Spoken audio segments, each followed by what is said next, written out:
Hi guys, it's Tom from Dreamlight Gaming, and this is a series of videos called Let's Play Dropzone Commander. As I do a panoramic whoop, excuse me, that's my board. I'm going to run through, playing myself essentially, a what's called Targets of Opportunity. So it's a starter box game, and I'm going to have 3 objectives in 3 buildings, which are as equidistant as I could get them, in the middle of the table. This is a perfect scenario to get you going, because essentially infantry have to run in to a building, search for an objective and extract it from the drop site, okay? So there's none of this camping on it, you have to get it off your board.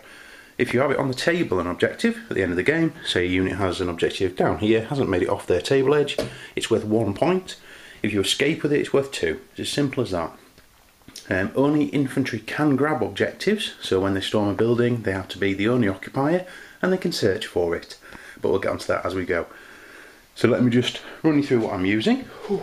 And we are going to use a Scourge starter army, which is 2-3 base warrior squads in 2 invader APCs, in turn inside a marauder dropship.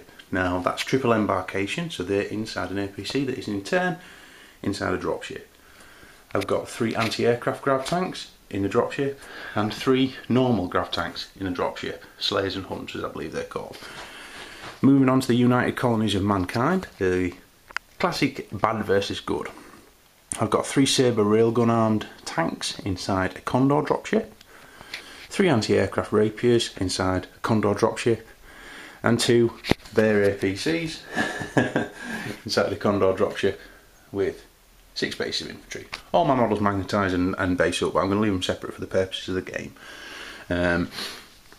The way the actual game works in itself, you can play just with 2 box sets. They are balanced, and there's no commanders on the board. I will do a later video explaining that. War Games have done some lovely free downloads, which is a sheet that explains what you're doing.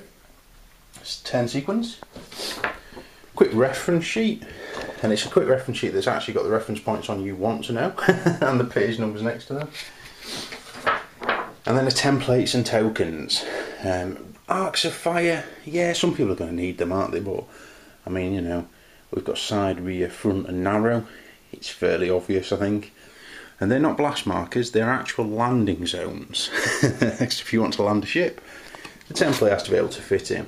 Play gentlemanly, but a large ship can fit in obvious areas, but down there, for example, it can't park in between those 2 buildings. The template's way too big, whereas a smaller ship would be able to.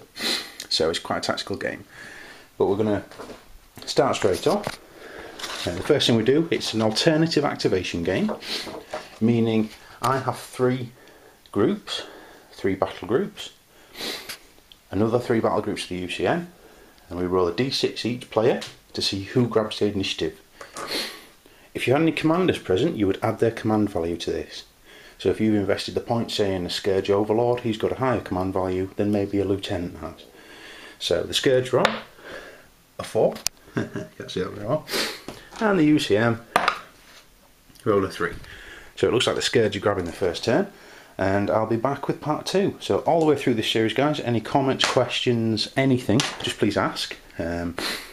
I'm massively going to support Dropzone Commander. I think it's a fantastic game, and enjoy. And hopefully, of course, we will bring you some battle reports with 2 people. But look at it this way, at least I can't lose.